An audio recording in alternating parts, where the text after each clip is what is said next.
media dan berada pada ruang seminar dan juga melalui platform online pada meetings. Ada pemaparan tak kenal maka tak sayang. Maka sebelum semakin jauh di antara saya mengucapkan diri. Perkenalkan, saya Dikri Firdausya, mahasiswa meteorologi 2019 yang akan memandu acara seminar hybrid kali ini. Kepada narasumber kita hari ini Bapak Ibu Komunitas SNI yang saya hormati dan kepada hadirin sekalian yang saya hormati dan saya banggakan. Selamat datang di seminar hybrid Fakultas Lekta dengan tema Meteorologi Indonesia Tanpa Bencana. Dengan pembicara Bapak Ibu Komunitas SNI researcher dari Center Astronomi Matematika Indonesia. Sebelum kita mulai acaranya, mari kita panjatkan doa untuk kepercayaan hati dengan dimulai.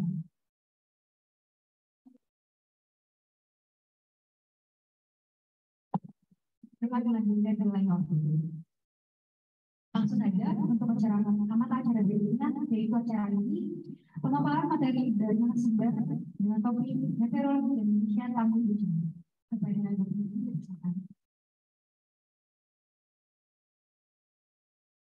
Terima kasih, Zizi. Seperti biasa, saya nggak akan pakai mikrofon ya. Cuma untuk kesempatan kali ini, karena kontennya ada yang harus teman-teman cermati dalam jarak dekat, saya minta yang paling belakang tuh maju ke depan. Isi yang bagian ini aja. Saya janji, saya udah nggak nyinggit, tenang aja.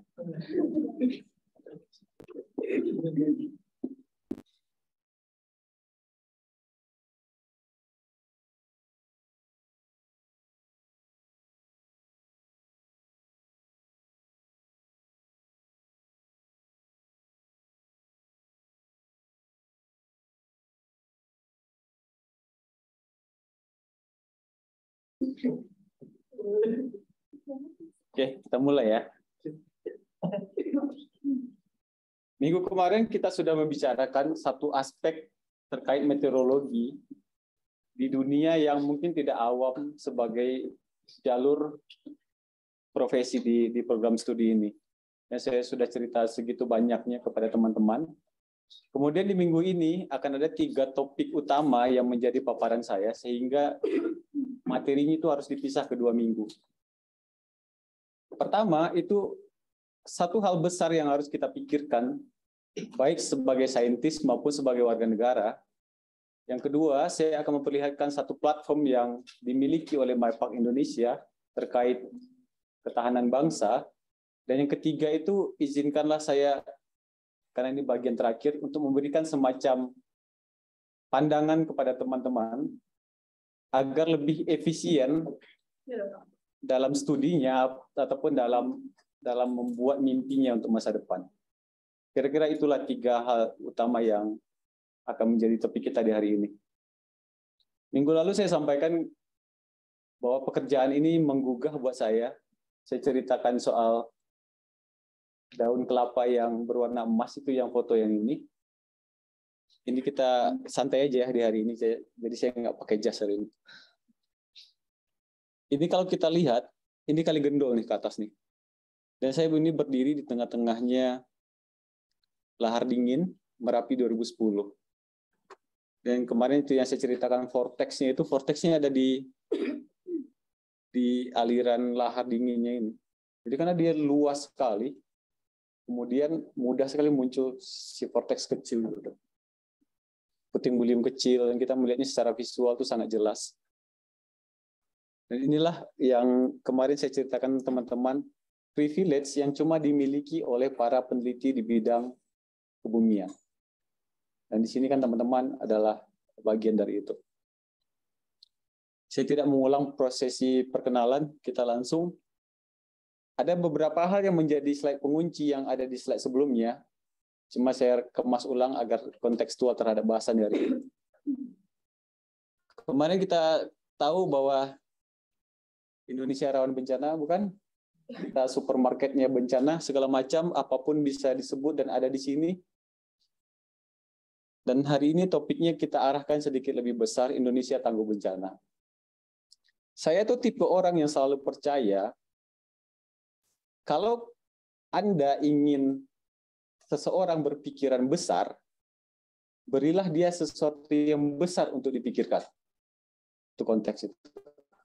Jadi saya selalu berbicara begitu ke setiap ketua himpunan. Kalau kamu ingin anggota himpunanmu, anggota organisasimu berpikiran besar, beri mereka sesuatu yang besar untuk dipikirkan.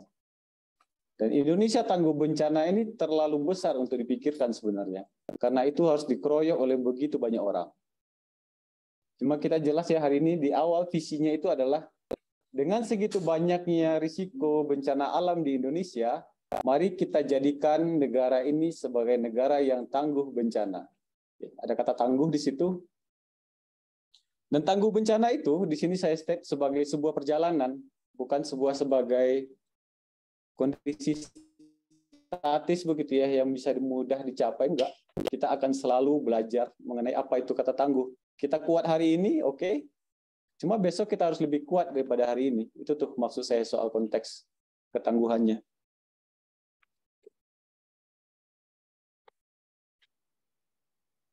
Saya selalu mengutip ini setiap kali berbicara mengenai Indonesia tangguh bencana. Soekarno tuh di salah satu pidatonya, ini teman-teman bisa googling di YouTube, bisa cari di YouTube, itu suaranya begitu berat, menggelegar begitu ya. Kita ingin jadi suatu bangsa yang setiap hari itu digembleng oleh keadaan. Hampir hancur lebur, bangkit kembali. Hampir hancur lebur, bangkit kembali. Hampir hancur lebur, bangkit kembali. Inilah yang dimaksud dengan ketangguhan itu. Jadi tangguh itu bukan berarti kita tidak akan pernah dipukul orang, enggak. Kita mungkin dipukul keadaan, gitu ya, dipukul nasib, dipukul takdir. Cuma pasti setelah itu bangkit. Itu kalau bahasa-bahasanya para motivator itu, kamu jatuh 8, pastikan kamu bangkit 9. Nah itu tuh. Di ending itu pasti bangkit lebih banyak daripada jatuh.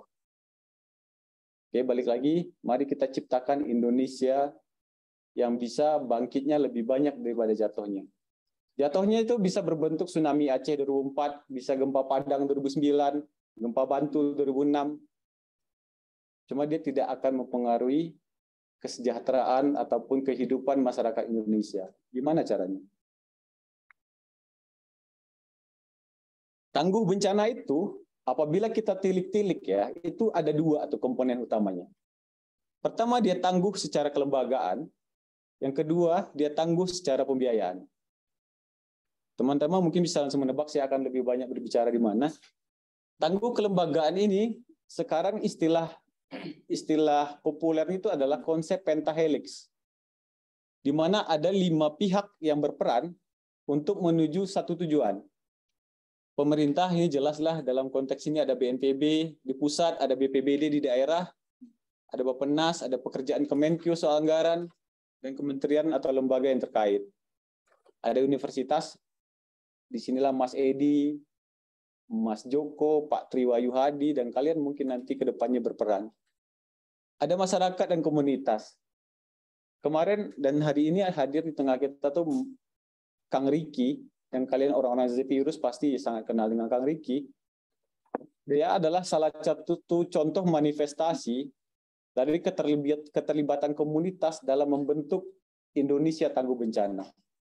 Percuma bicara BNPB-nya banyak, BPBD-nya banyak segala macam, programnya bagus-bagus, selama tidak ada pendekatan dari bottom to top, itu kadang-kadang kayak kita menyiram pasir aja.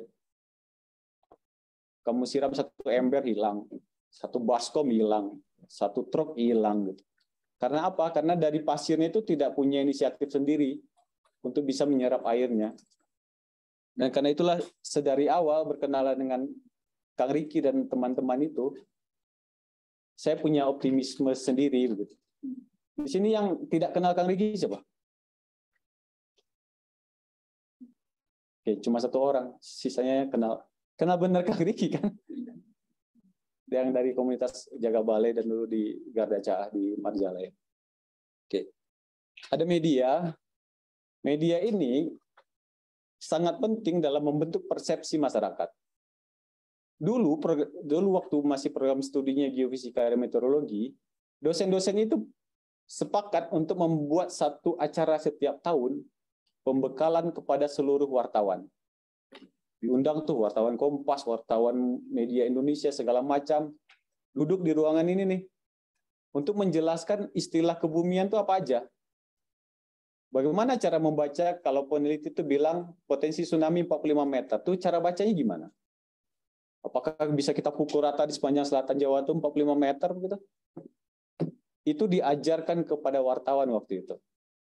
Karena apa? Karena masih jumlahnya tidak semasif sekarang. Sekarang kan setiap orang bisa jadi wartawan ya. Setiap orang bisa memunculkan sesuatu yang viral, orang suka clickbait segala macam. Dan saya kemarin bilang ada tugas teman-teman di sini untuk menjadi bagian dari mencerdaskan kehidupan bangsa. Saya akan highlight nanti di bagian belakang. Terakhir, mustahil warga, mustahil media, mustahil pemerintah itu kerja sendiri kalau tidak ada pihak swastanya yang berkontribusi. Pihak swasta itu memegang, kenapa dia bisa dianggap signifikan? Karena dia memegang sumber daya yang jumlahnya besar. Bahasa lainnya itu bisa kalian anggap bahwa anggarannya itu banyak. Birokrasinya tidak sebanyak birokrasi di pemerintah.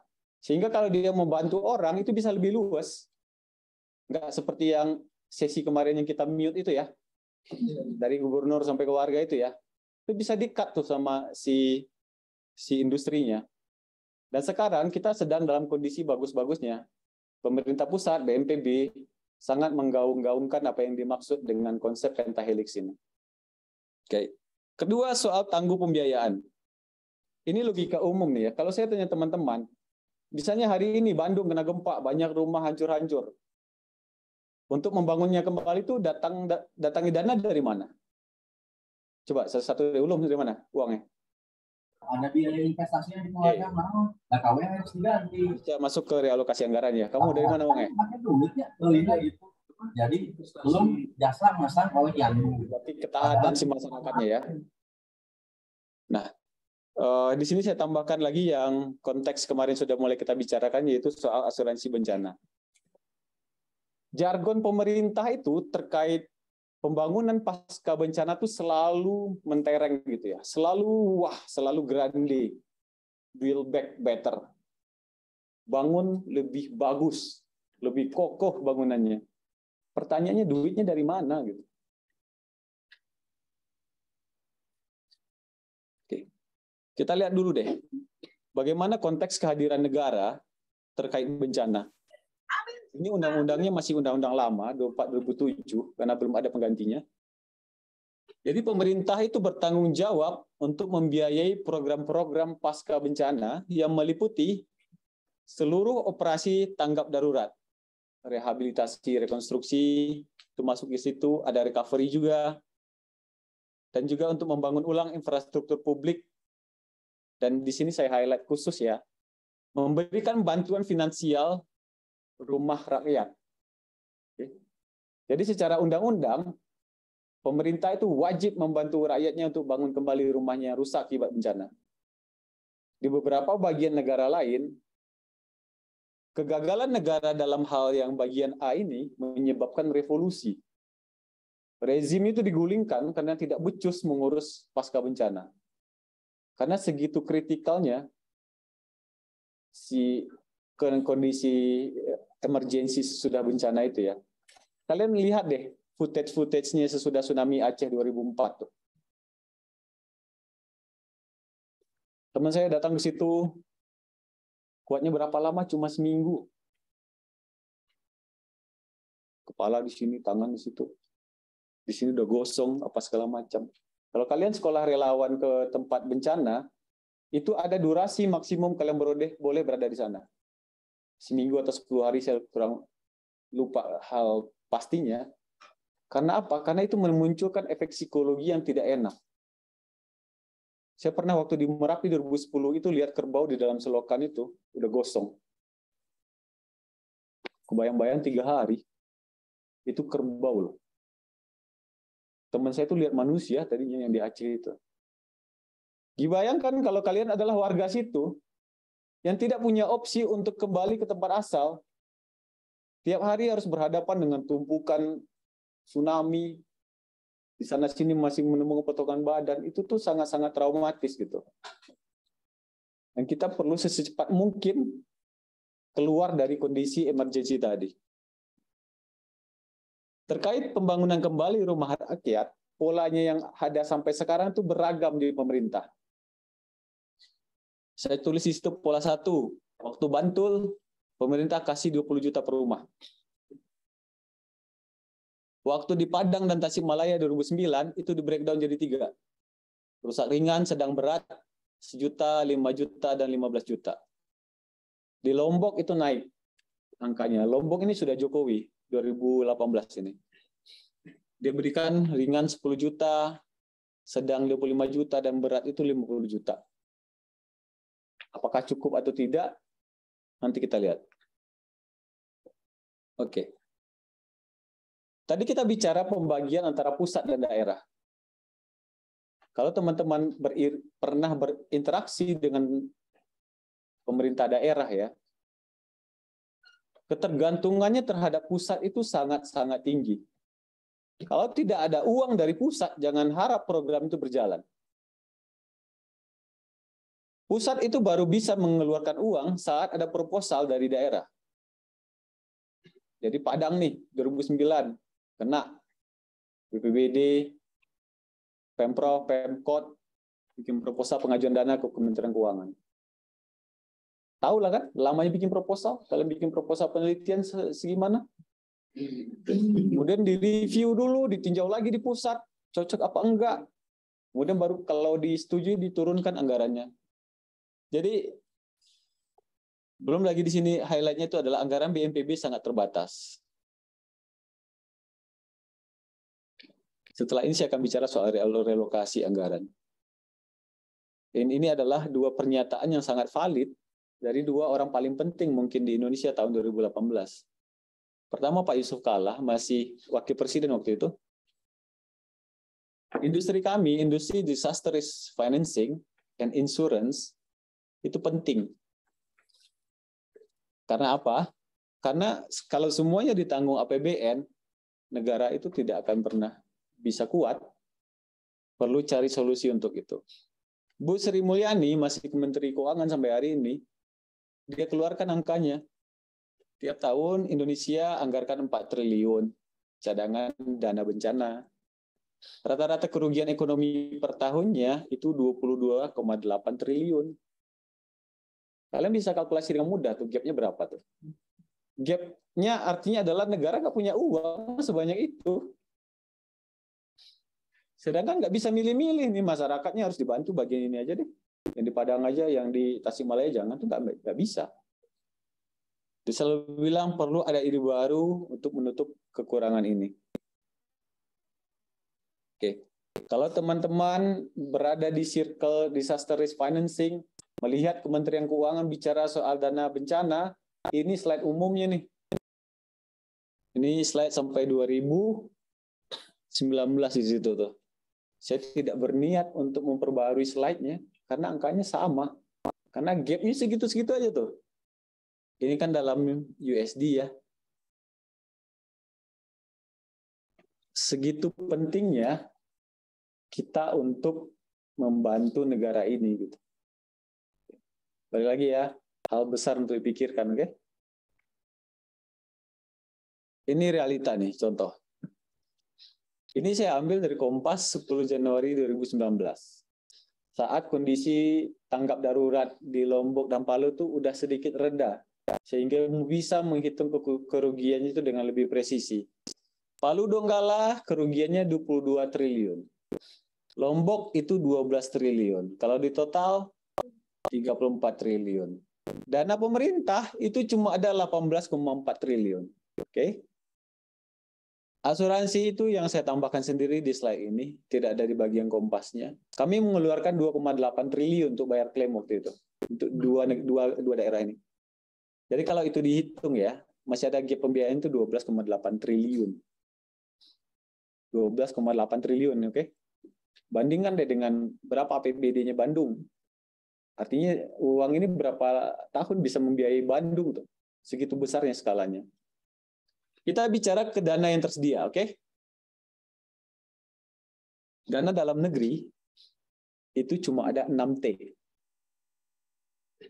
Belanja, non-kementerian dan lembaga, dan pooling of fund. Kalian akan familiar ya. Ketika terjadi bencana, misalnya di Padang 2009,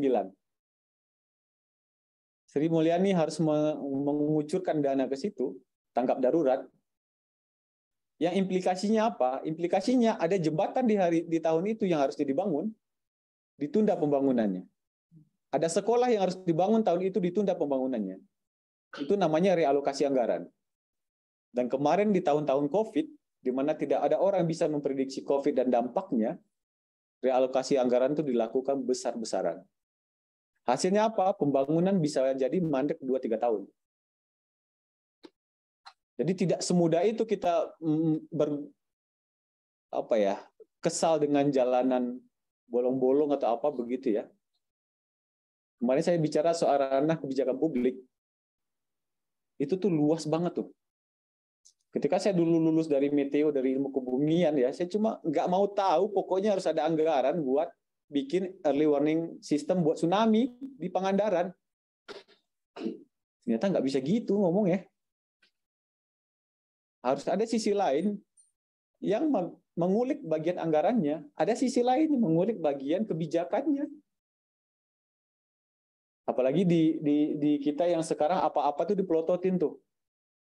KPK gitu ya. Sampai orang takut untuk ngambil satu tindakan terobosan tuh takut. Jadinya ongkosnya agak lama. Nah, ada juga, kalian mungkin pernah melihat berita ya, Jepang memberikan bantuan sekian uang ke Indonesia terkait tsunami Selat Sunda begitu ya. Jangan gini, saya tanya deh ke kamu. Kalau kamu baca itu, kira-kira Jepang kasih apa? Kasih uang langsung? Kasih apa? Kasih uang langsung? Iya. Kamu? Kasih proyek. Saya tadinya berpikir seperti kamu. Wah, ini Jepang baik nih. PBB baik nih gitu ya. Atau Uni Eropa baik nih. Ternyata cara bacanya teman-teman ya. Memang ada yang ngasih dalam bentuk cash keras. Ada yang ngasih itu dalam bentuk pengurangan hutang berjalan. Ada yang ngasih itu dalam bentuk proyek terkait bencana itu. Jadi kalau hutang dikurangi, kan warga kita tetap tidak bisa kita kasih uang buat makan kan. Jadi ada sisi lain tuh dari bantuan luar negeri itu. Belum lagi apabila mereka mengiming-imingi sebagai tambahan hutang tuh. Dan kalau kita udah sangat kepepet pemerintahannya, rezimnya nih ya udah kepepet, mau nggak mau memang harus ngutang untuk menutupi satu isu itu. Dan ini masih PR lah tiap pemilu lah ya. Pemerintah kita nambah hutang gitu ya, dan digoreng di WA grup keluarga gitu segala macam. Jadi hasil akhirnya hasil survei ini naik ini turun. Siapapun presidennya masalahnya sama. Karena ini praktek hubungan internasional tuh kayak begitu. Selama kamu nggak kuat, kamu diobrak-abrik orang. Kuat tadi balik lagi ya, kuat lembaga sama kuat uang. Kalau sekarang tuh istilah yang lagi ngetren kan, kalau dulu kan orang bicara cuma freedom ya, bebasan ngapain gitu ya. Sekarang bicara kebebasan finansial tuh. Kalian bisa bebas kalau finansial kalian kuat, kantong kalian tebel tuh. Baru kita bicara kebebasan. Kalau jadi miskin kamu ya nggak bebas, pilihanmu terbatas gitu. Baik lagi ya, hal besar dipikirkan untuk Indonesia ini. Nih, realita dari gap tadi apa ini nih? Kemarin sudah cerita minggu lalu kan. Lihat tuh beritanya tanggal 6 Januari 2022. Ini senada lah tanggal publikasi beritanya.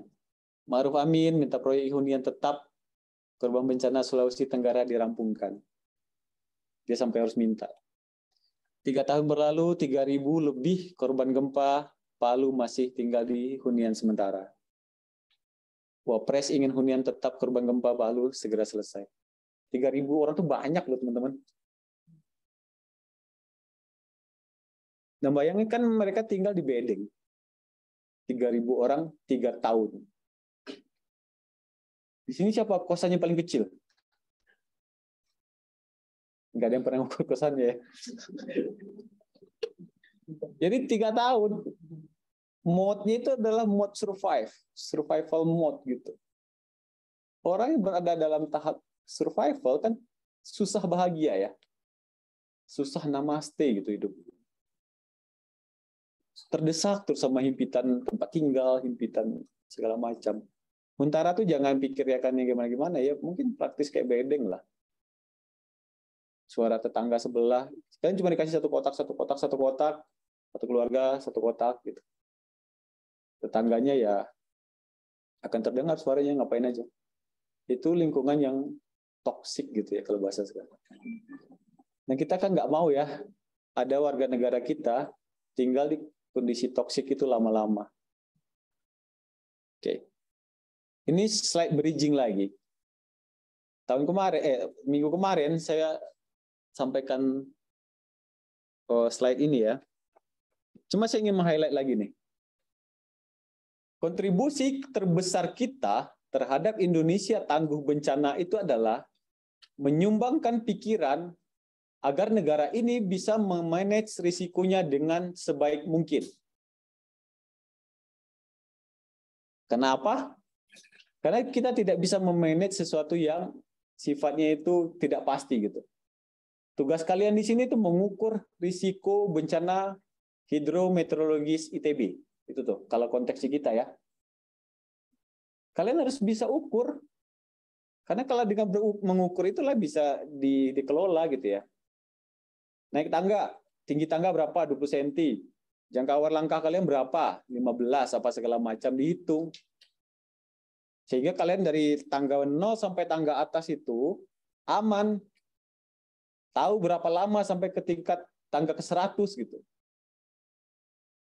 Nah, itu tuh yang harus kita lakukan sebagai saintis, sumbangsihnya di situ. Kalian adalah para analis risiko. Oke. Sekarang saya perlihatkan satu mainan baru yang baru kami bikin. Launchingnya baru tanggal 16 nanti bulan November di Westin. Namanya Sena. Sena ini diambil dari bahasa Sanskerta, artinya itu kalau tidak dia adalah perwira, arti keduanya itu adalah kuat atau tangguh. Jadi saya tempelkan tuh di depan mypack-nya, sena.mypack.com. Kemarin saya bicara soal misi perusahaan ini, dia masih bisa dilekatkan untuk membentuk Indonesia yang tangguh bencana. Saya lihatkan Senanya ya.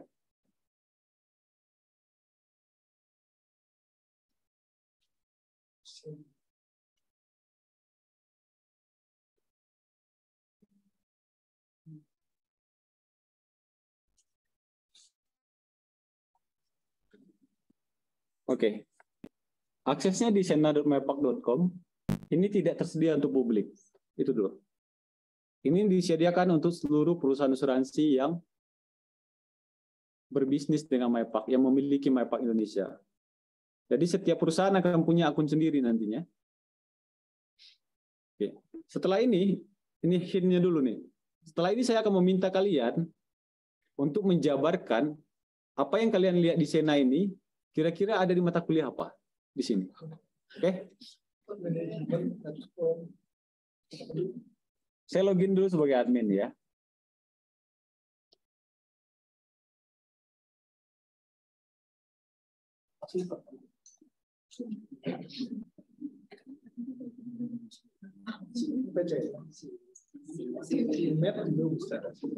Oke, jangan jawab sekarang.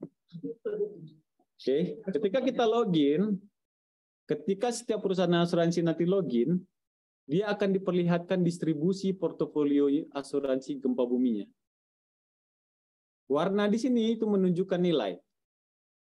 Dalam waktu cepat kalian bisa tahu ya, mayoritas bangunan yang berasuransi gempa bumi itu ada di mana? Ada di Jawa. Setelah itu ada di Sumatera Barat. ada di Padang, ada di Medan, dan di Sumatera Tengah bagian selatan. Oke. Ini sebarannya nih. Dalam waktu cepat kita tahu tuh mana warga yang masih rendah nih kesadaran soal asuransi bencananya segala macam. Sekarang kita zoom ya.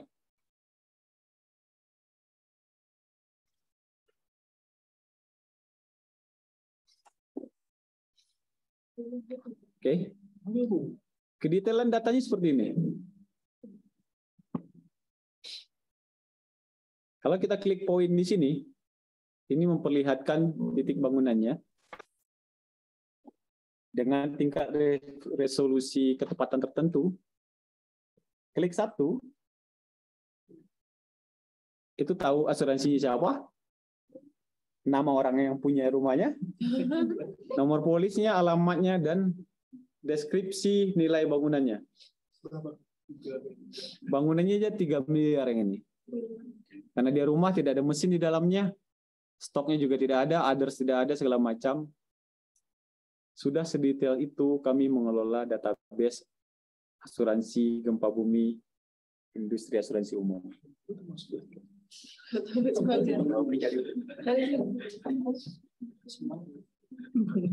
Oke, kita pakai ini gimmick sebenarnya.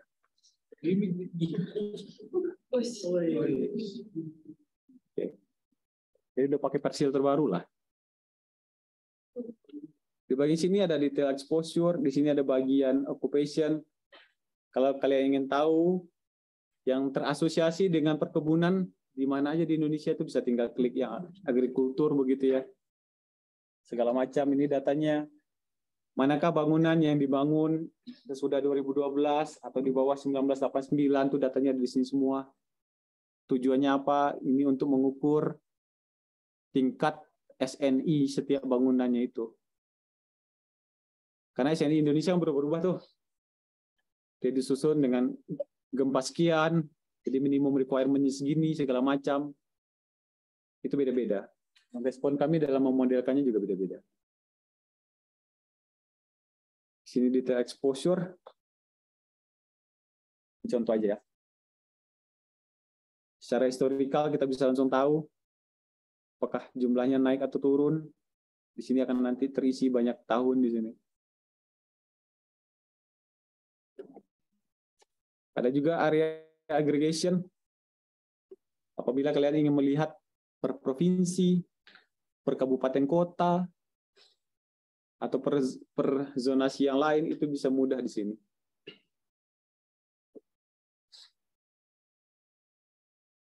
Ini saya tethering dari HP ya, jadi mungkin agak ada delay terkait internetnya. Nih, kalau di breakdown secara provinsi, paling besar itu Jawa Barat.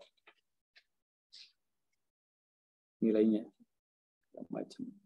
Bisa dibagi ke kabupaten kota.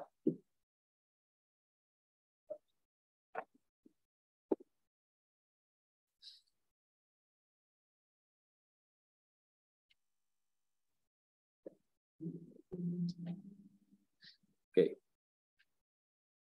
Ini cukup menarik nggak gambarnya? Ada yang tahu alasannya nggak?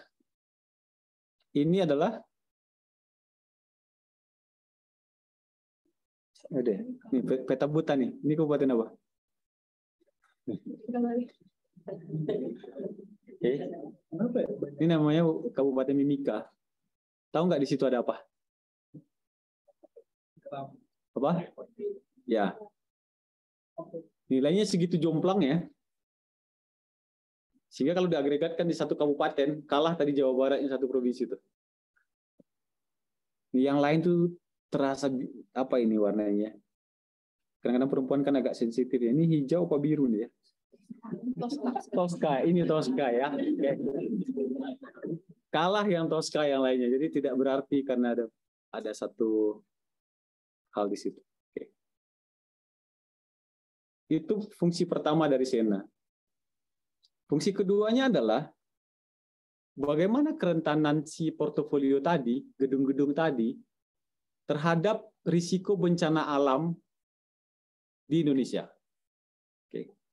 Jadi di sini kami perlihatkan seluruh hasil penelitian kami, baik internal ataupun dengan pihak eksternal. Ini gempa bumi, oke. Ini tsunami Selatan Jawa.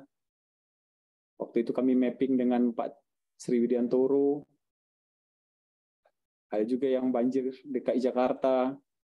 Ini yang kerjaan dengan Pak Triwayu Hadi waktu itu 2016.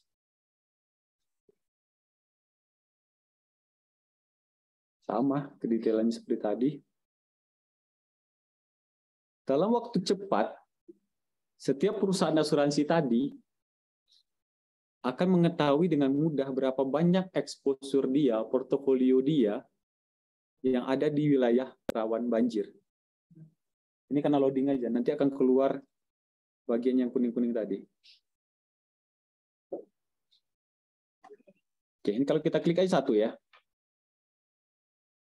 Nanti akan keluar nih di sini. Dia maksimum tinggi banjir di situ untuk periode ulang 100 tahun adalah sekian. Tuh, 242 cm. Jadi sudah segitu presisinya kami memetakan bencana itu, agar teman-teman asuransi itu mudah untuk menghitung ini berisiko tinggi atau enggak nih. Ini seharus saya terima atau tidak nih penutupannya. Ini 110 cm segala macam. Tabelnya ada di sini semua nih. Oke. Kalau kalian ada yang punya asuransi gempa bumi, bisa kita carikan di sini rumahnya. Siapa nama orang tuanya? Begitu juga yang Karawang Bekasi Industrial Park, ini juga dengan Mas Edi 2020 kami selesaikan.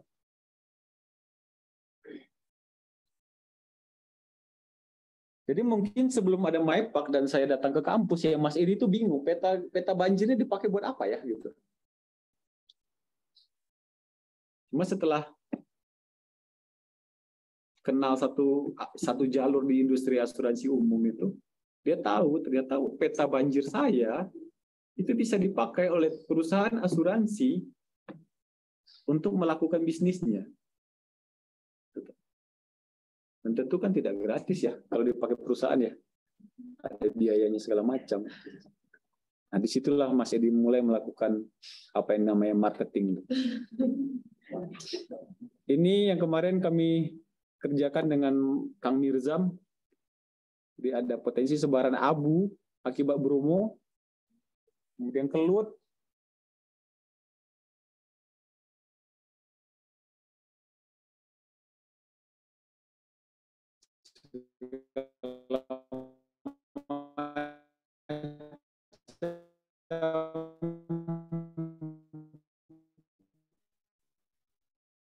lalu saya sampaikan ya,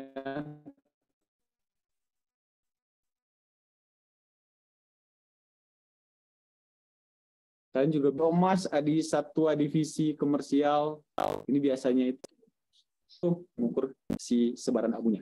Merapi seperti apa? Seperti ini. Oke. Ini liquefaction. Liquefaction ini skalanya agak besar.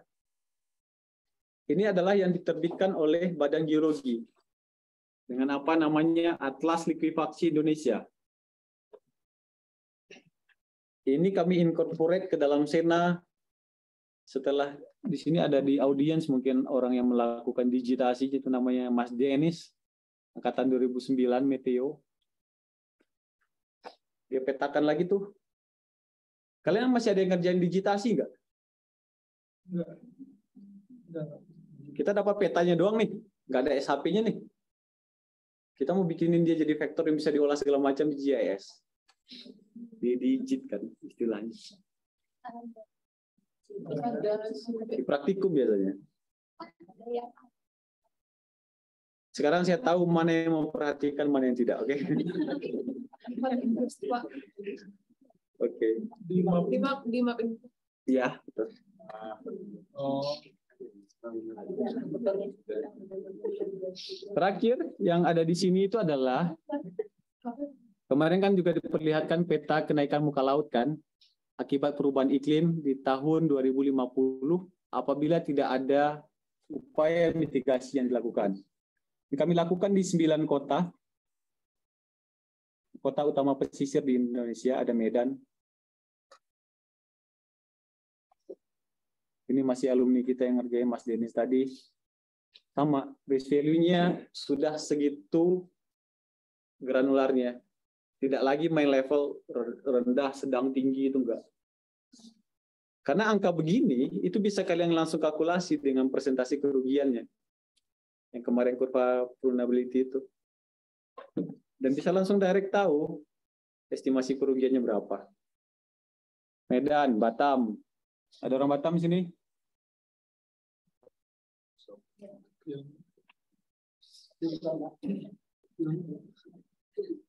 Ada orang Manado?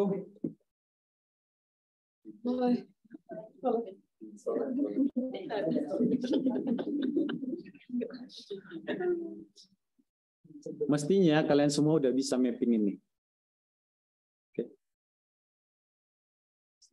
Mestinya.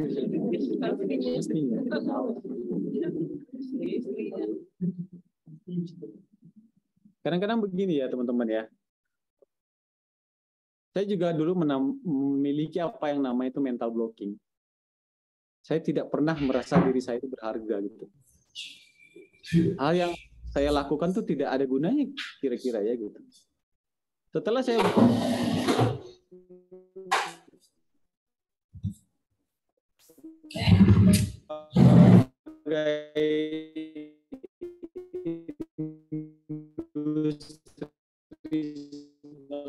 segala macam sampai teman-teman ya, pekerjaan lab doang bisa ratusan juta nilainya. Kalau kalian tahu celahnya dan bisa menemukan yang tepat. Jadi mental blocking cukup selesai di saya. Kalian tidak usah merasa begitu lagi. Nanti pada bagian akhir kita bicara mengenai tips and triknya. Terakhir, apa yang ada di Sena, sekarang kan teknologi sudah segitu canggihnya ya. Ini dalam konteksnya gempa bumi, apabila detik ini ada gempa bumi di wilayah manapun di Indonesia, perusahaan asuransi itu bisa langsung tahu tuh potensi klaimnya berapa untuk portofolionya. Ada orang Tarutung nggak di sini? Orang Medan ada nggak? Tadi Manado Soleh juga.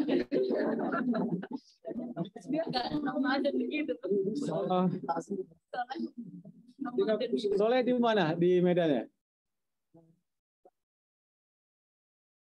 Jangan sampai kelurahan, aku nggak tahu kalau kelurahan. Medan ya? Oke.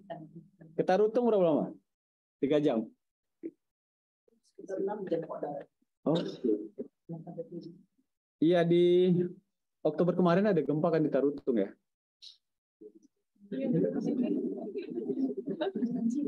Getarannya memang nggak sampai Bandung sih. Oke, ini parameter gempa, kedalaman sekian, lokasi bla bla bla. Jadi yang teman-teman lihat bulat-bulat ini ya, itu memang epicenter gempa yang sebenarnya ada di Indonesia dalam beberapa bulan terakhir. Ini bisa kita expand nih.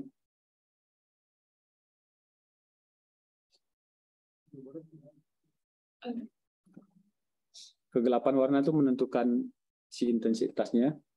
Kita klik satu aja ya, di Tarutung tempat si Soleh nih. Oke. Apabila ada potensi kerugian, tombol ini tuh akan aktif tuh. Biasanya kalau dia akan gray aja, abu-abu aja. Kalau ada kerugian dia akan berubah jadi hijau. Kalau diklik dia akan refer ke halaman baru yang menunjukkan seluruh bangunan yang terdampak gempa itu. Ini satu nih ya. Ini bank. Ini perusahaan. Ini juga PT segala macam. Saya mencari yang rumah.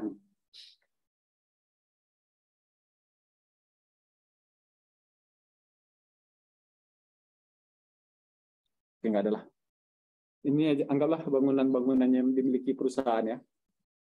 Kita bisa langsung tahu intensitas gempa di situ berapa. Kemudian estimasi kerugiannya berapa. Dan loss ratio-nya berapa. Ini penting buat teman-teman di perusahaan asuransi untuk menyiapkan dananya. Kalau kalian belajar finance nanti ya, perusahaan itu tidak semudah itu mencairkan uangnya. Karena mayoritas uang itu kan ada di deposito. Deposito kalau dicairkan di luar jangka waktunya, ada penalti atau ada laba yang tidak dapat maksimal.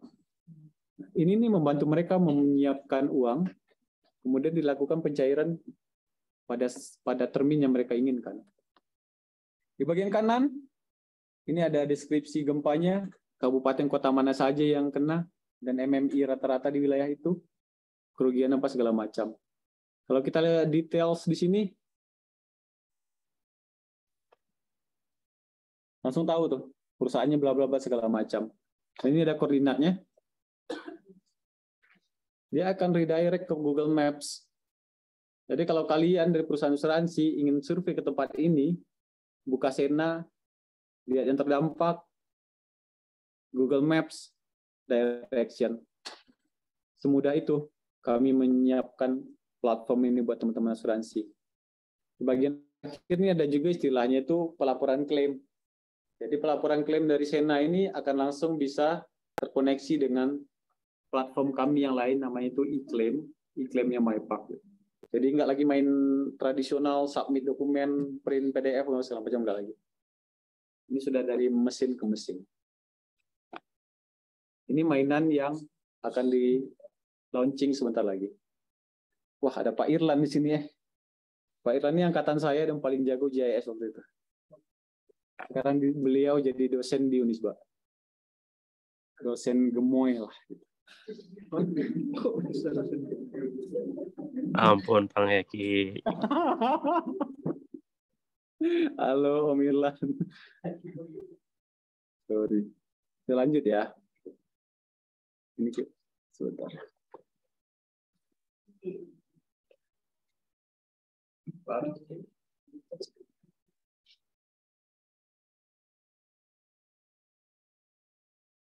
Oke.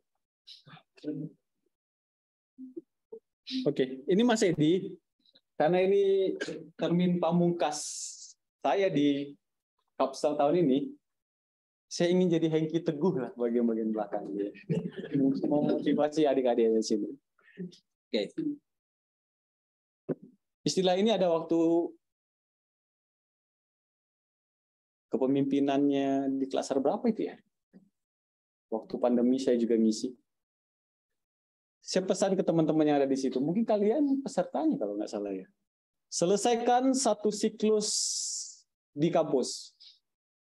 Oke. Sehingga setelah lulus itu jadi orang yang matang dan siap pakai.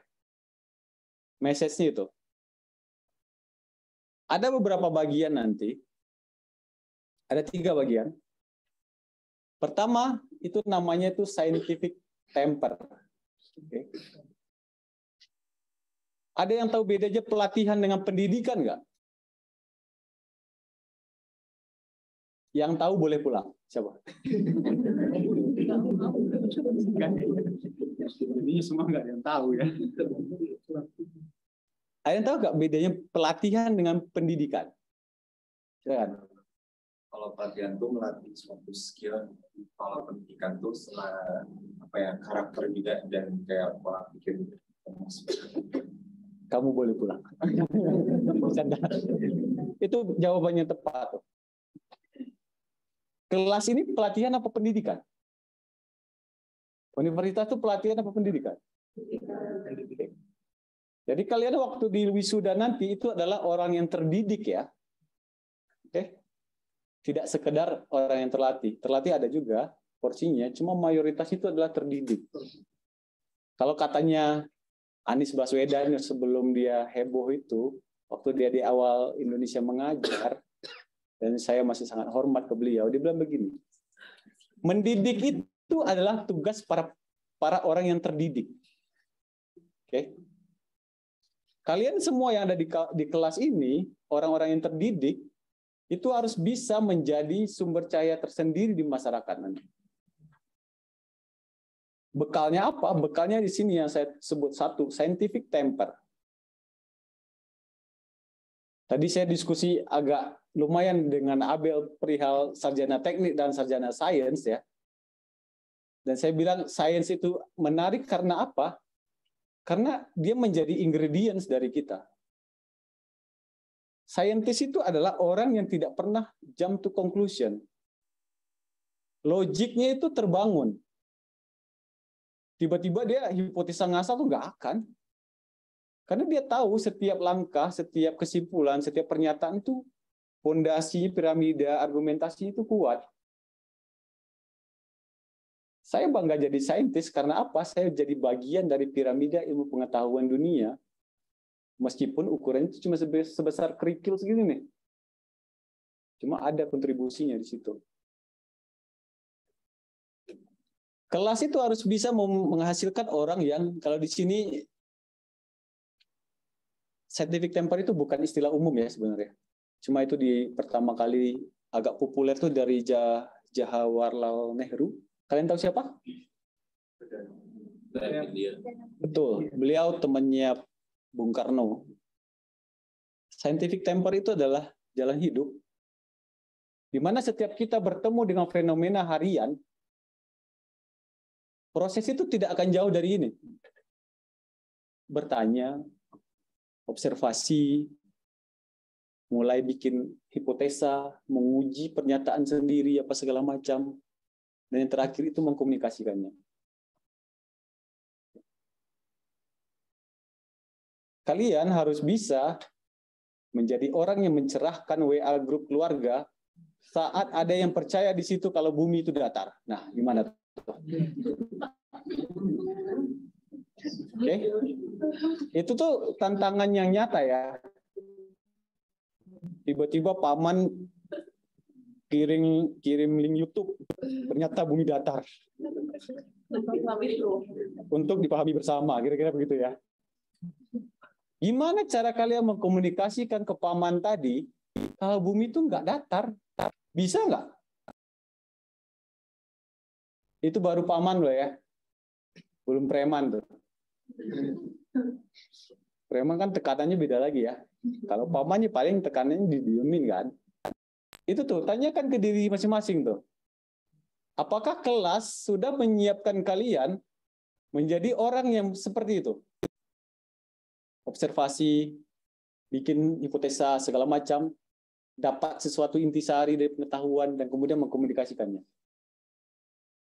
Itu tuh tugas kelas tuh. Oke. Berikutnya, skills. Tadi kira-kira apa aja yang mata kuliah bisa di-apply di Sena? Terus, terus, oke, masih masuk semua. Terus, metnom, terus, banyak kan?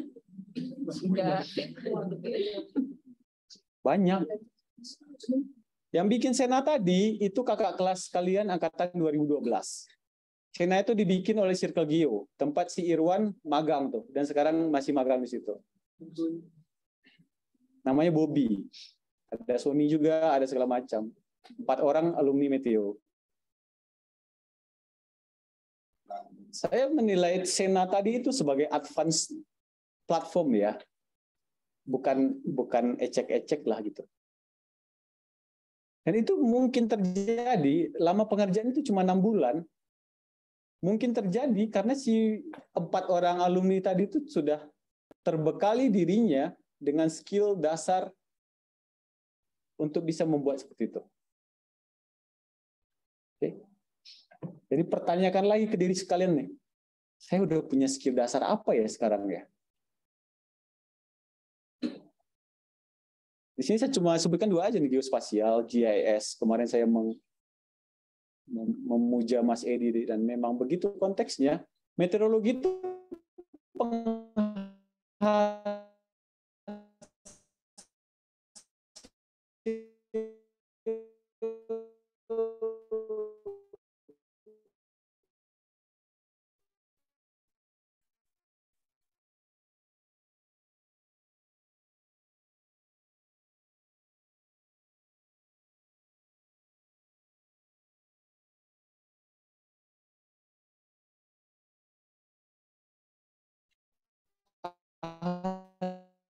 ahli GIS terbaik lah.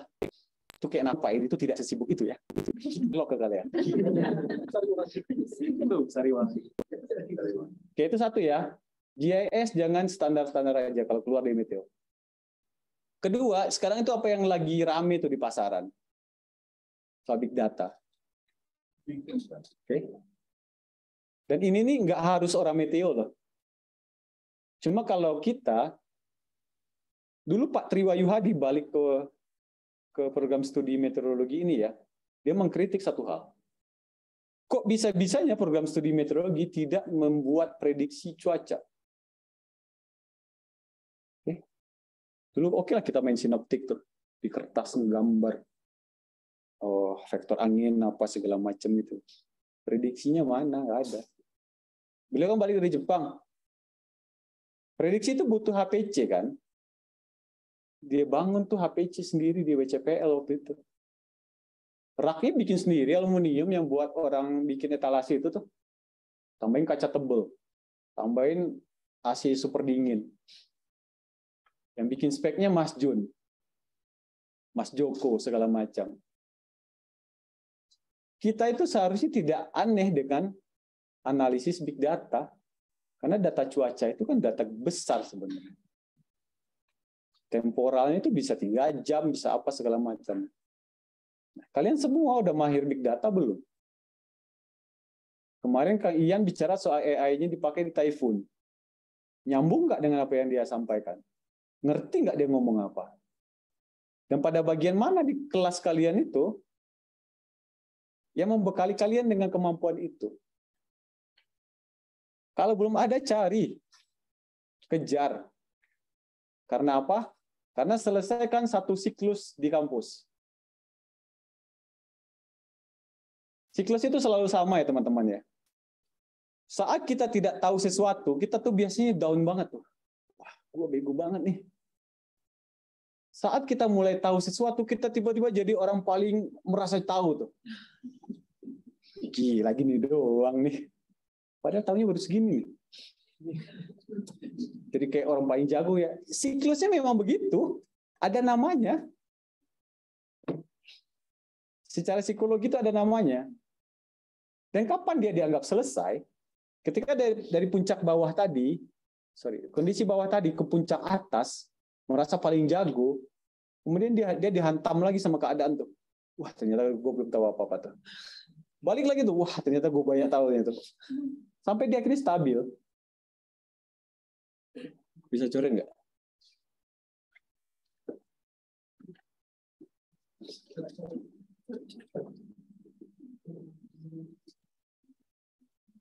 Ada nggak spidol?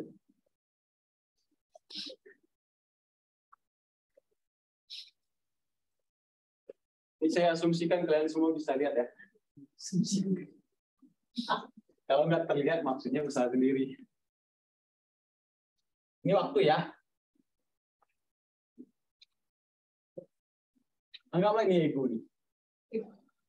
Dari tadi tidak tahu apa-apa, down banget. Egonya naik, saat tahunya masih sedikit. Balik lagi ini. Di sini kalau ada levelnya itu begawan, pakar gitu. Udah bijak. Oke. Ini penting buat saya sampaikan ke teman-teman. Kenapa?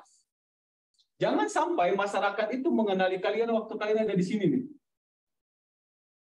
Kasian banget masyarakatnya.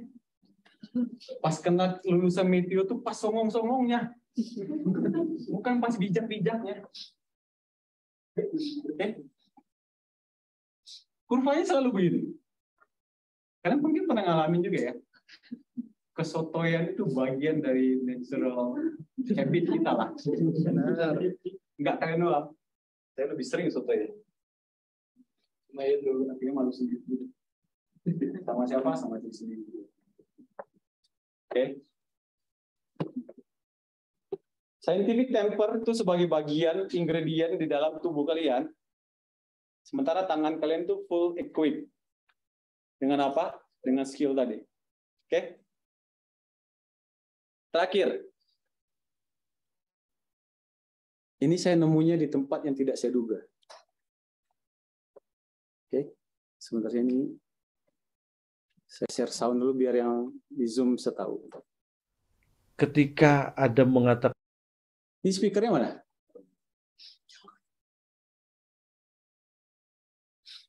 Speaker ruangan ini? Oke. Coba ya. pelawak itu harus mikir. Iya. Dan ketika seseorang berhasil, sukses, mereka merasa sukses sebagai pelawak, dan dia berpikir, dia menganggap pelawak yang lain nggak lebih pintar. Sorry, dia apa? Ketika Adam Udah? mengatakan, pelawak itu harus mikir. Iya. Dan ketika seseorang berhasil, sukses, mereka merasa sukses sebagai pelawak, dan dia berpikir, dia menganggap pelawak yang lain nggak lebih pintar dari dia. Itu yang bahaya. Karena menurut saya itu orang yang mengatakan bahwa semua pelawak itu punya, saya lebih menyebutnya kecerdasannya di bidangnya dan di masanya. Dan itu bisa berbeda. Kalau mau ngomongin pelawak, walaupun kita nggak sebut nama, kan saya kenal banyak pelawak juga. Pasti. Ada banyak. Jangan salah, saya juga kenal banyak pelawak. Iya. Saya sombong ya, terlalu jumawa ketika ngomong tentang, tapi karena saya kenal Sandiaga Uno juga tadi. Betul. Nah, banyak pelawak yang saya tahu dunia pelawak itu juga politis. Ada pelawak-pelawak yang suka matiin jokesnya orang. Ada pelawak-pelawak yang mau terlihat paling lucu di panggung. Bisa jadi. Ada yang begitu-begitu juga ada. Ya itu makanya kembali lagi ke karakter. Ya. Iya kan? Ya. Makanya saya bilang profesi apapun, skill itu memang kebutuhan, dituntut. Untuk profesional itu butuh skill. Tetapi skill itu kemampuannya hanya bisa istilahnya membuka pintu. Ya. Tetapi untuk menjaga pintu itu tetap terbuka, sudah bukan skill lagi yang dibutuhkan, tetapi attitude. Karakter. Oke, Cak Lontong loh ya. Kita kenal dia guyonnya, tukang guyon lah. Cuma dia bicara segitu subtilnya ya, kalau buat saya pribadi itu kayak, itu udah saripati hidup yang dia dapat. Oke. Jadi saya tambahkan ke bagian ketiga. Kalian pastikan tadi ingredients-nya adalah scientific, kemudian full skill, dan yang terakhir attitude-nya kejaga. Oke. Yang pertama dan kedua, itu harusnya 3 ya. 1 dan 2 itu dapat di ruang kelas. Oke. Dan kalau saya minta tadi selesaikan 1 siklus di kampus, yang ketiga itu dapatnya di himpunan. Kalian tidak bisa menguji attitude kalian depan Pak Edi, itu nggak bisa. Di ruang kelas nggak bisa. Bisanya itu di kehidupan sosial sehari-hari. Gimana kita saat pendapat kita ditentang orang? Gimana saat kita ternyata salah dalam berargumen? Kalian kalau mau mahir, itu harus berlatih. Tidak ada tempat berlatih di kampus ini ya. Soal attitude itu selain di kampus, selain di himpunan ataupun di unit. Ataupun di kemahasiswaan terpusat. Pokoknya hablum minan nas lah. Hubungan sesama manusia. Karena itu saya senang dengan kampus dan selalu senang datang ke sini, itu adalah karena ini tempat di mana salah itu masih diperkenankan. Di 1 dan 2 itu salahnya nggak bisa ditolerir lah. Cuma kalau salah dalam belajar attitude, itu masih sangat boleh. Makanya di sini saya sampaikan, ini adalah tipe pelajaran yang kita dapatkan itu sepanjang hidup. 1 dan 2 itu kalian dikasih pelajaran baru dikasih ujian kan? Iya nggak? Yang ketiga ini kalian dikasih ujian dulu, baru ambil pelajaran. Ternyata tiba-tiba saya dijauhi teman nih. Tiba-tiba WA saya di-read doang nih. Kenapa ya? Gitu. Pada akhirnya apa? Jadilah versi terbaik dari dirimu. Jadi anggap dari minggu kemarin itu udah 1 paket mata kuliah ya. Kita bahas teknis, kita bahas aplikasi, dan pada akhirnya kita bahas fondasinya. Oke, terima kasih. Saya kembalikan ke Zizi.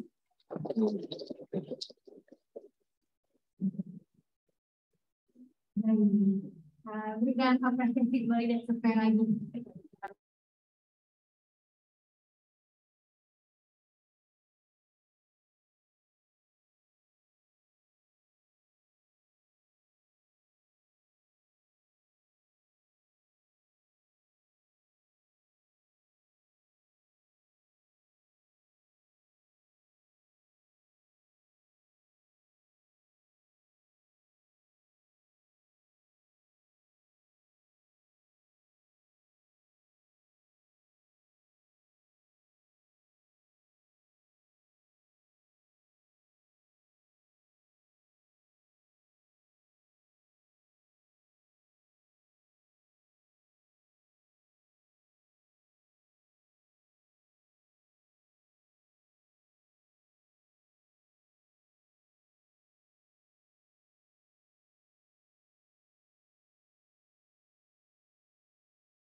Saya berharap kamu bertemu masyarakat setelah selesai satu siklus di kampus. Masih Aduh, kasihannya teman-teman di Zoom ya. Oke. Jadi seperti itu. Konteks saya pribadi ya. Saya lulus itu 5,5 tahun. Saat teman-teman saya termasuk Pak Irlani duluan ya. 3 kali saya melihat teman sama bimbingan saya itu lulus duluan. Itu potek juga hatinya gitu. Nelpon ke rumah, Bu, maaf ya belum jadi lulus. Maaf Bu, belum jadi lulus gitu. Cuma pada akhirnya 5,5 tahun itulah waktu yang tepat. Bukan tepat waktu. Di masa-masa akhir itu, saat sudah agak kosong dengan Pak Triwayu Hadi, saya menyibukkan diri saya di sekolah akhir pekan anak jalanan di Pasar Induk Ciroyong. Sebagai teman-teman tahu, itu adalah zona merah. Tuh. Di satu waktu, ada supir angkot mati digebukin, cuma perkara 2.000.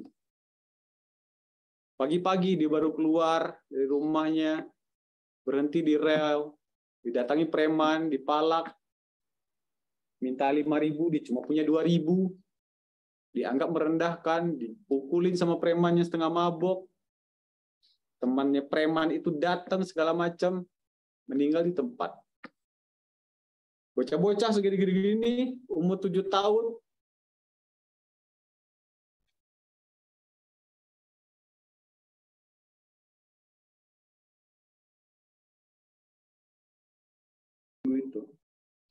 apa yang saya sadar dengan cepat itu adalah saya kahim. Dulu waktu itu mimpin 100-200 orang. Saya kabinet menteri waktu itu. kelola satu ITB 3.000 orang. Saya bertemu dengan 5 anak jalanan di Ciroyom itu. Semua bekal saya tuh nilainya 0. Menara Gading ITB itu beneran Menara Gading. Tahun berikutnya itu Rumah Belajar Ciroyom menjadi pusat pendidikan dan labnya OSKM. 5 orang diterjunkan ke lapangan, tidur semalam dengan kami, dengan anak-anak jalanan itu. Di malam itu juga semuanya pulang. Nggak kuat. Itulah teman-teman ya. Kenapa saya memforcing teman-teman selesaikan satu siklus di kampus? Karena masyarakat tuh jauh lebih keras daripada itu. Dan meminta tangan kalian. Itu tuh nyata banget tuh di saya pribadi. Ingat waktu itu bupati mana ya? Dia menikah lagi dengan Bupati Garut kalau nggak salah, Aceng Fikri itu.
Kenapa?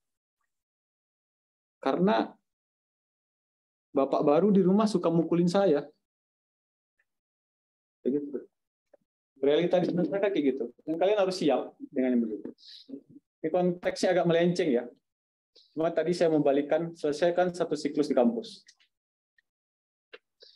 Nggak bisa ditawar tuh. Aku banyak yang terdiam.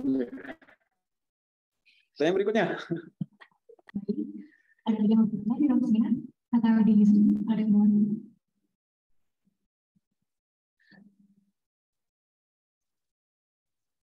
Oke. Ada yang bertanya lagi?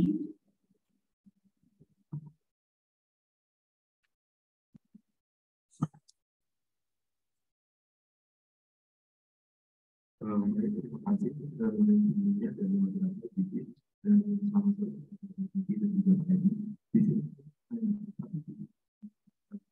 sampai yang ramai Pak tadi kan seperti ada kejadian di Jogja yang di daerah Tarogong itu kan ada juga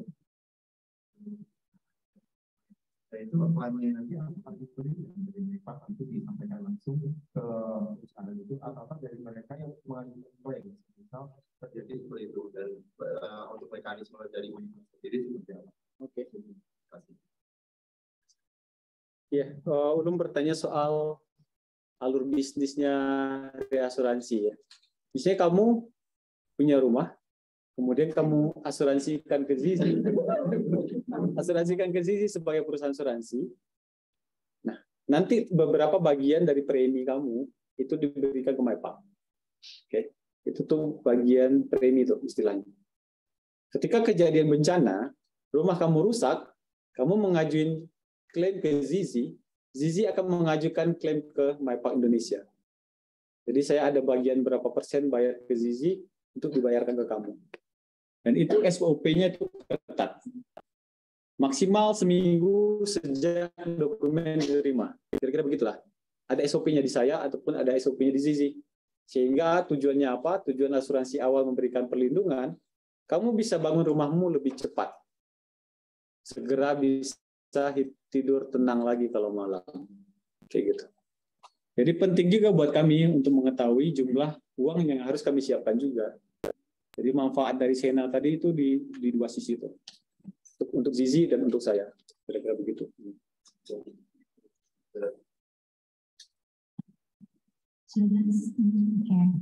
Dari teman-teman yang lain sudah ada mau bertanya? Oke, cukup sekian ya teman-teman.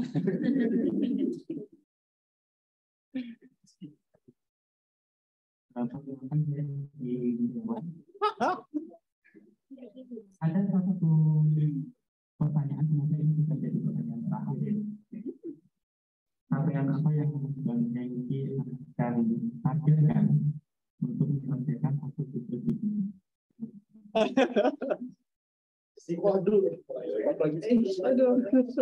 Ini sebenarnya pertanyaan titipan ya. Bercanda. Ini bagus nih. Gimana kita cara menilai diri sendiri? Oke. Ini mungkin juga nyambung ke pertanyaannya Ismail ya. Yang minggu lalu tuh. Mengapa masih bisa tahan di 13 tahun ini segala macam? Tips saya tuh sebenarnya sederhana. Saya memuja kontribusi itu waktu satu tuh. Oke. Dan itu bukan penilaian kosong atas apa yang saya anggap sebuah kontribusi. Caranya mudah. Nilai saat kamu masuk dan nilai saat kamu keluar. Jujur aja nih ya. Saat Sena ini nanti di launching, sebenarnya saya sudah dalam tahap selesai satu alur. Dari saya masuk sampai berguna buat satu industri. 16 November itu Sena launching, 17 November saya sudah tenang kalaupun harus resign. Karena saat saya masuk 2009, dengan saat saya keluar di 2022, itu progresnya jauh. Itu tuh cara menilainya. 17 November 2022 akan muncul lagi tuh pertanyaan di kepala saya. Apa setelah ini? Rancang, rencanakan dengan baik. Karena kebetulan saya lulusan perencanaan juga. Jadi harus bisa merencanakan dengan baik. Kalau teman-teman bisa merencanakan dengan baik, itu sudah 70% sampai. Berilah waktu kepada diri sendiri untuk merencanakan segala sesuatunya itu dengan baik. Ada yang bilang kalau pelukis yang baik itu sebelum kuas pertama itu digariskan, dia sudah tahu hasil akhirnya akan seperti apa. Itu pelukis yang sebenarnya. Jadi begitu, Mas Edi. Jadi kalaupun saya resign di 17 November 2022, saya akan segera ke Sariwangi.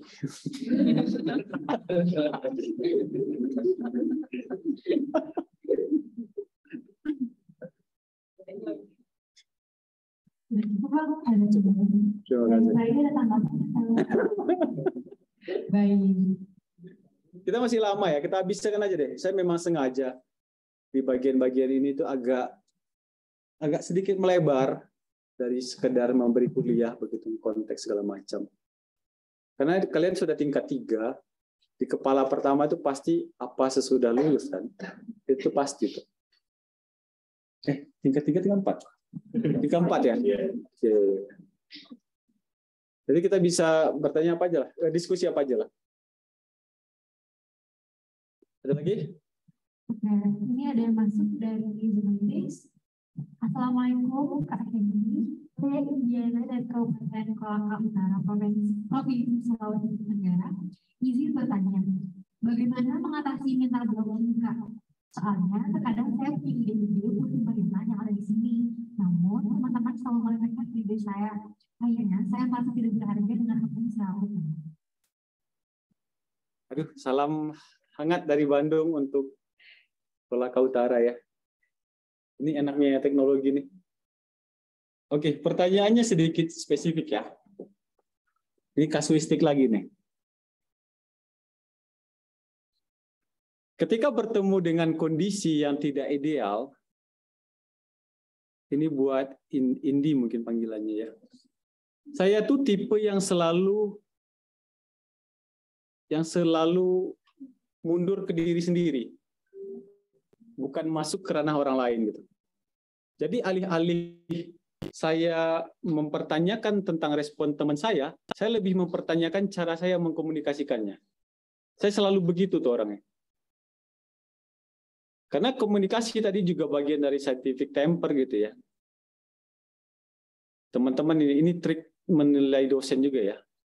Kalau dosen itu tidak bisa membuat hal yang rumit menjadi sederhana, berarti dia tidak sebegitu mengertinya barang itu. Jadi kalian bisa nilai dosen-dosen kalian ya. Jadi begitu ini. Untuk konteksnya pemerintah ya, terutama di pemerintah daerah,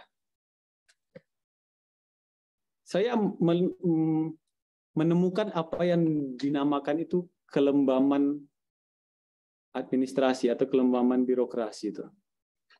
Itu semacam mur itu yang sudah berkarat sebegitunya, kita oles minyak sedikit pun tuh nggak ngaruh. Kadang-kadang yang bisa membuat si mesin utamanya itu bekerja itu adalah ganti murnya. Cuma PNS nggak pernah dipecat ya. KPI-nya itu tidak seperti KPI swasta yang kalau kamu di bawah 70%, kamu bisa diturunin posisinya. Atau bahkan dipecat kalau di bawah 30% pencapaiannya. Nah, jadi ada situasi itu. Akhirnya yang terjadi itu apa?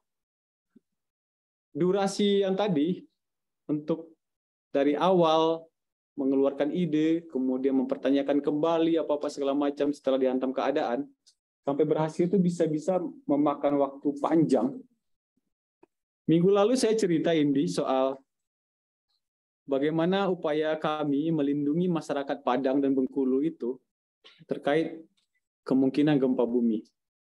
2008, MAIPAK itu memberikan proposal untuk memotong jalur birokrasi bantuan untuk rumah rakyat itu setelah gempa. Kemudian diajukan proposalnya ke DPRD, itu ditolak. Ditolaknya karena apa?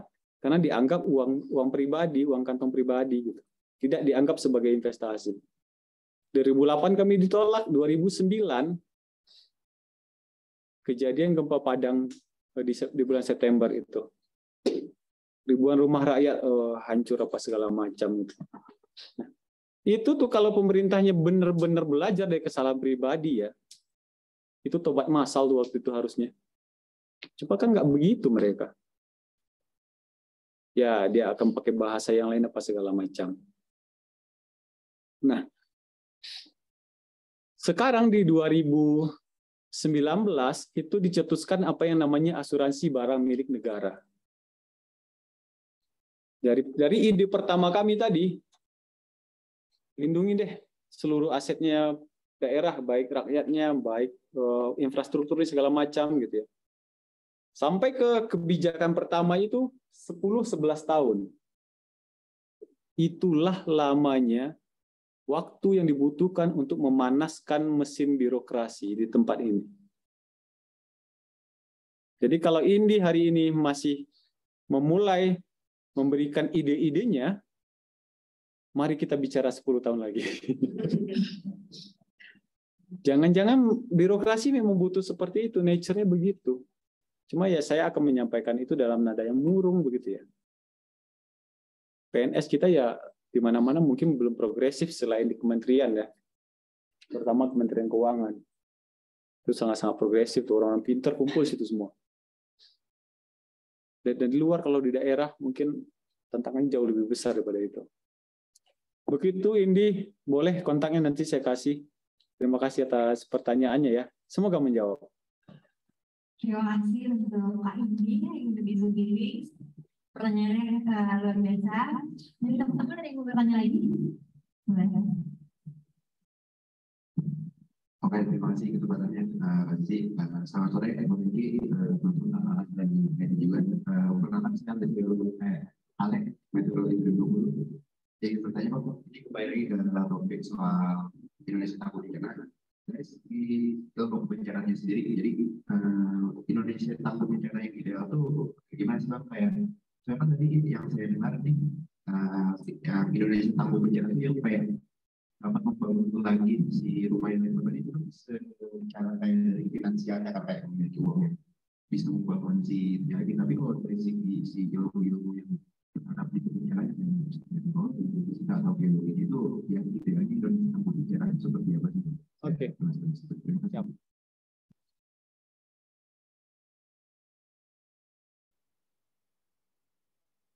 Oh,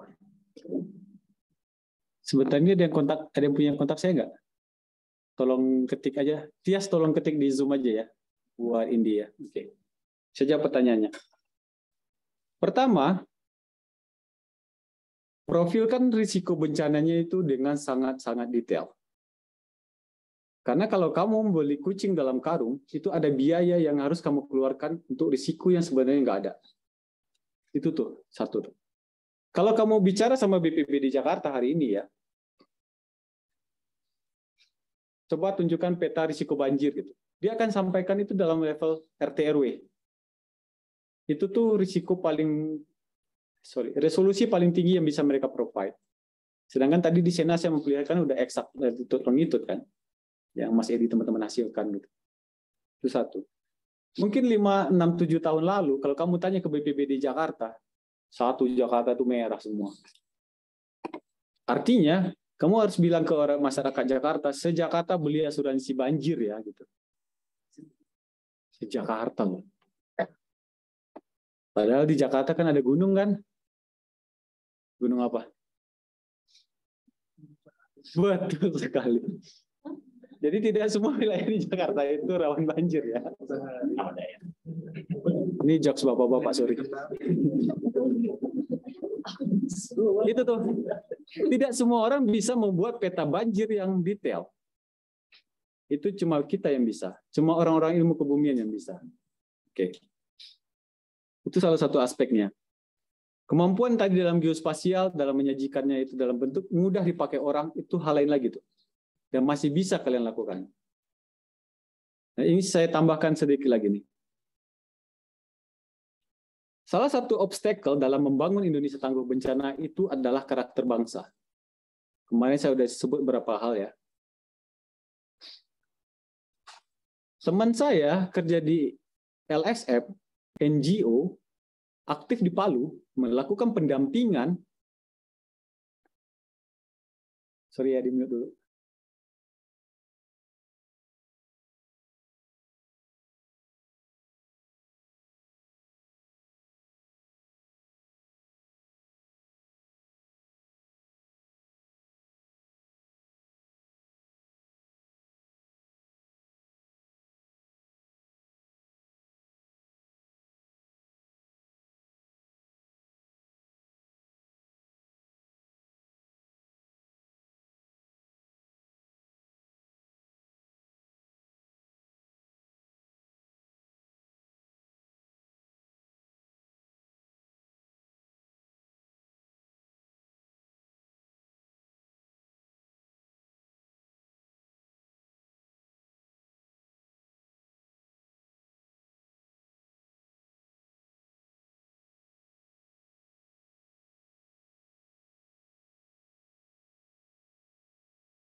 Dalam konteks kita tadi tuh, yang kajian risikonya itu benar.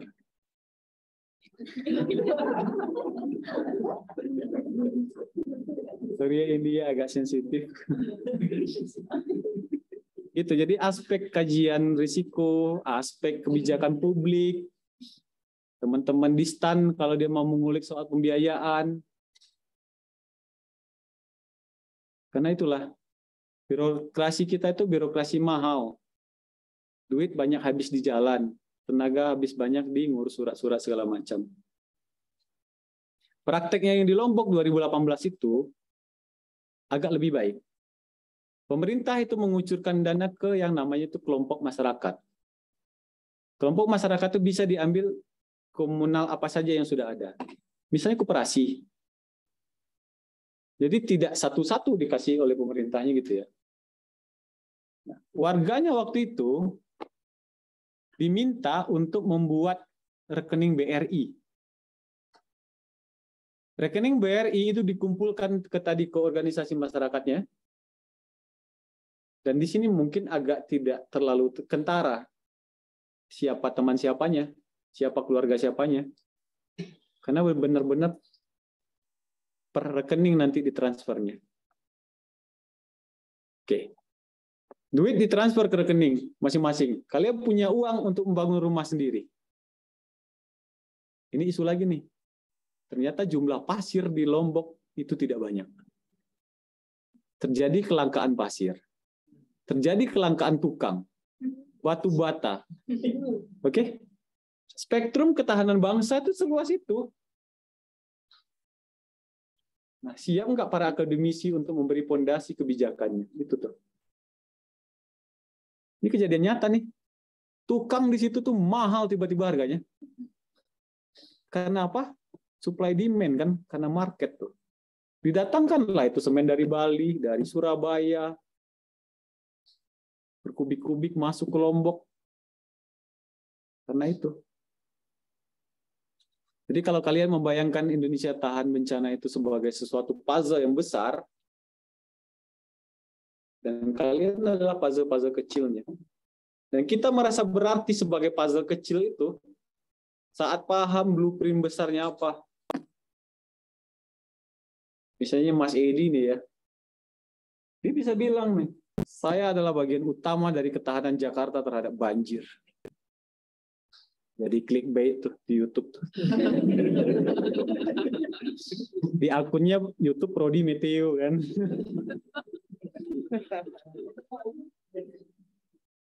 Jadi tolong direalisasi yang barusan ya.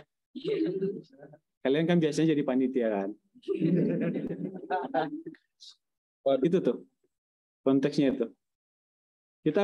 Kita merasa berarti saat ada kontribusi, saat ada posisi, saat ada segala macam. Itu harus punya. Jadi kalian tuh hidupnya nggak kumahangke gitu, enggak. Karena kalau begitu kan bisa menakar diri juga. Gue 10 tahun gini-gini aja ya nggak bisa lah.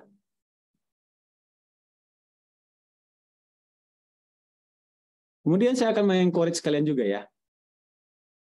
Sekarang itu kan sudah hidup dunianya startup, oke? Meskipun sudah menuju titik jenuh sebenarnya. Karena ada bubble startup, yang masuk startup digaji gede-gede banget. Ternyata marketnya itu market, dalam tanda kutip, market tipu-tipu lah, begitu ya. Bakar uang, bakar uang, bakar uang. Cuma yang perlu kalian ambil itu adalah, ini adalah zaman di mana sebuah gagasan itu sangat-sangat dihargai. Oke. Pernah dengar nggak? Perusahaan besar mencaplok startup kecil dibeli mahal. Itu tuh umum tuh. Itu tuh common tuh. Kenapa kalian nggak bikin startup sendiri masing-masing? Identifikasi satu permasalahan yang sangat spesifik di bangsa ini. Ambil dalam konteks hidrometeorologi segala macam. Jadi solusi di situ. Bikin bisnis plan yang bagus. Tunjukkan buktinya. Pakai attitude di situ. Kalau kalian nggak pakai ethics ya kayak Joska, kayak Tani Hook sekarang. Yang masalahnya di mana? Masalahnya di etik. Bukan di sedikitnya investor yang masuk gitu.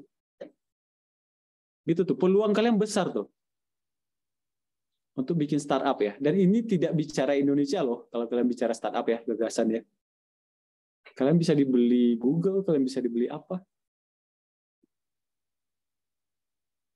Dan itu jauh lebih hebat lah dibanding siapa tuh yang jual NFT-nya di SLP selama 2 tahun. Itu kan menang persisten dan nggak mungkin diulang. Cuma kalau gagasan bisa kita asah. Coba deh pikirin, Gojek yang segede gitu sekarang ya. Coba deh bayangin logika dasarnya apa. Sederhana.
Untuk keluar dari HMME, satu startup yang menyelesaikan satu bagian kecil dari permasalahan bangsa.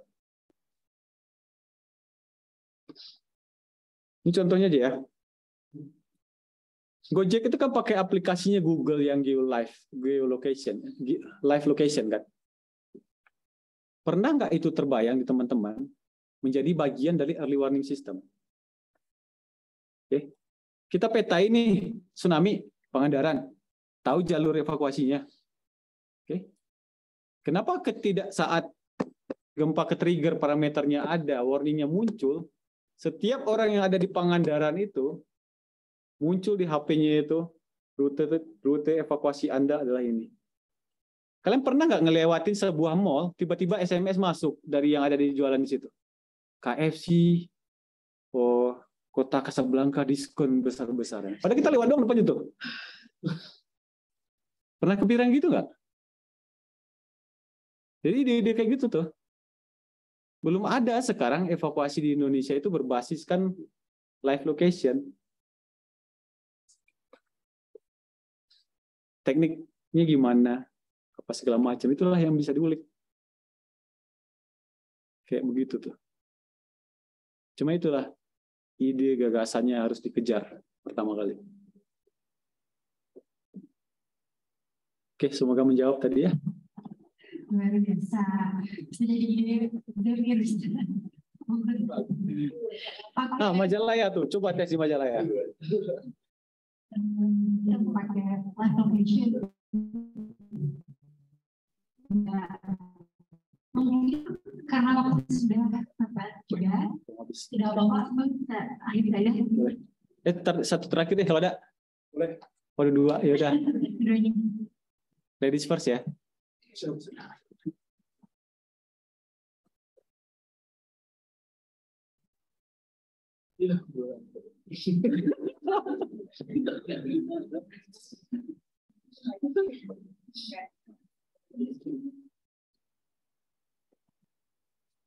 Oke, baik. Terima kasih dan isi kesempatannya. Selamat sore Pak Hengki, kakak-kakak dan Suci. Perkenalkan, saya Catherine dari Meteorologi 2020. Jadi pertanyaan saya ini sekarang masih berhubungan sama yang minggu lalu. Bang Hengki kan kemarin menjelaskan minggu lalu tuh kalau pemerintah sendiri menolak gitu kalau misalnya mereka mengajukan rancangan ini gitu kan. Nah, pertanyaan saya tuh, apakah dari mereka sendiri pernah mengajukan ke pemerintah Bandung dan tanggapannya gimana? Soalnya kan seperti yang kita tahu di Bandung sendiri ada potensi bencana yang kerugiannya berskala masif, yaitu sesar Lembang. Kalau misalnya sebenarnya itu terjadi di paling itu aja. Terima kasih. Saya izin mute lagi ya.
Selamat sore, Bang Iji, Bu Siti, dan teman sekalian. Oke, pertanyaan sebenarnya mulai dulu. Tadi itu saya keren banget ya, luar biasa banyak data. Nggak ada receh pula Keren, itu pertanyaannya gini, karena banyak data kan di sana kan. Nah, bagaimana sih Menpak dapat menjaga apa ya konsumen dari kebocoran data gitu? Terus kalau misalnya terjadi kebocoran data, pasti protokol bakal dilakukan. Misalnya tiba-tiba data yang sama itu tiba-tiba jadi dibuang tanpa konsumen, gimana tuh? Ada nggak? Pertama saya jawab dulu yang terakhir ya. Saya kejar dosennya. Wah itu wali saya kan jadi.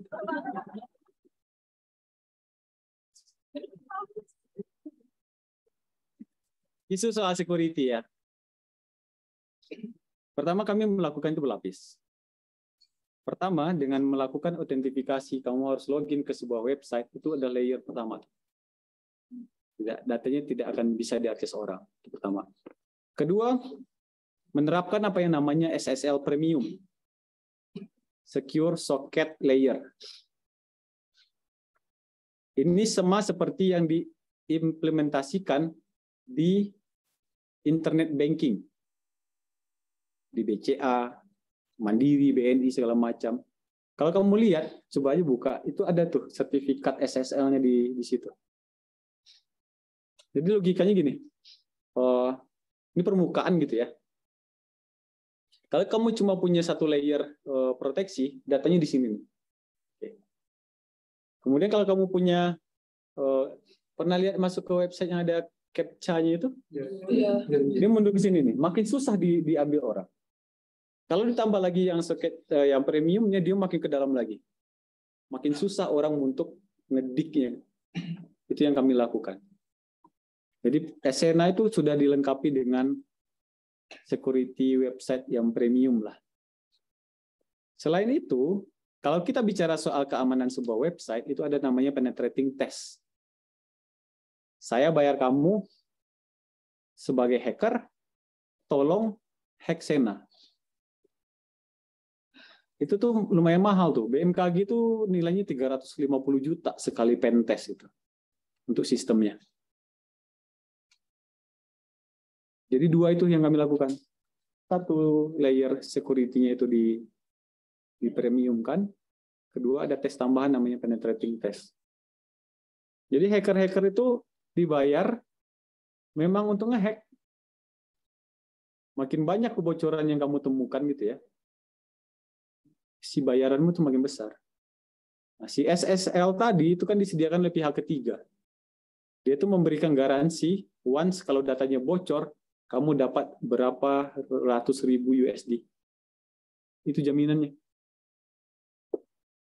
Terakhir, kami akan ikat dengan legal kontrak biasa. Kalau kamu perusahaan asuransi, saya akan kirimkan ke kamu sebelum saya kasih akunnya sebuah pernyataan. Sena itu dilengkapi dengan logger. Tahu siapa yang login, tahu deh IP mana, apa segala macam, jam segala macam. Once ketahuan data bocor dari akunnya kamu akan saya bawa ke pengadilan tata usaha negara, PTUN. Kayak gitu. Jadi masih terlihat celah untuk bocor? Nanti kita lihat di kuliah apa tadi? Kalau dia yang berniat jadi hackernya Sena, silakan hubungi saya. Kita coba.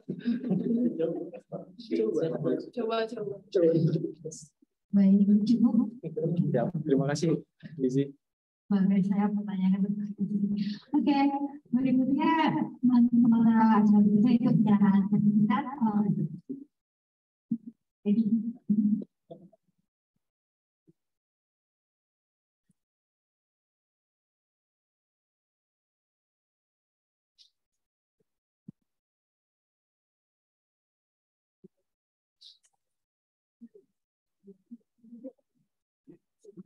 Baik, terima kasih atas kesempatannya. Ini adalah pertemuan kedua yang mungkin untuk semester ini pertemuan di masa ini yang terakhir yang kemudian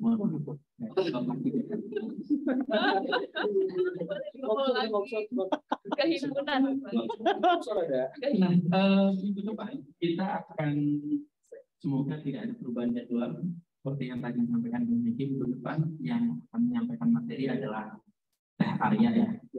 Teh Arya itu salah satu peneliti di Pusat Mitigasi Bencana ITB. Selain itu beliau juga sebagai presiden dari BMH Bandung Mitigasi Hub. Kita akan mendengarkan apa yang pengalaman beliau terkait dengan pemetaan, lebih ke arah ke pemetaan partisipatif ya. Jadi beliau mencoba melakukan pemetaan yang kan di bagian pemerintahan maupun akademisi, di mana prosesnya, apa keuntungannya dan lain sebagainya kita akan berdua. Namun selain itu terkait dengan acara ini, saya ucapkan terima kasih banyak teman-teman. Sampai diberikan tepuk tangan.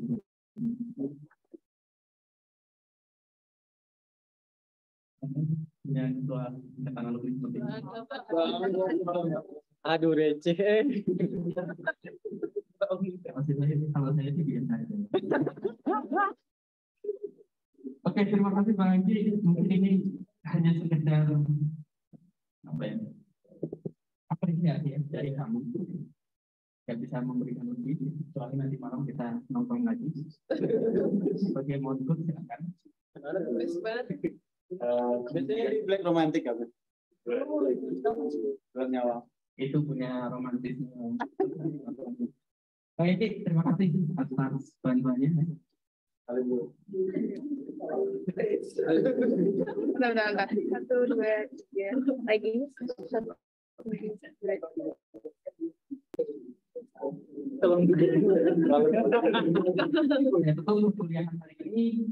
Maksudnya saya tutup dulu, maksudnya saya matikan dulu. Kalau mau masuk bisa banyak saya tutup. Saya tutup kalau itu mau waktu juga. Terima kasih. Ketemu lagi.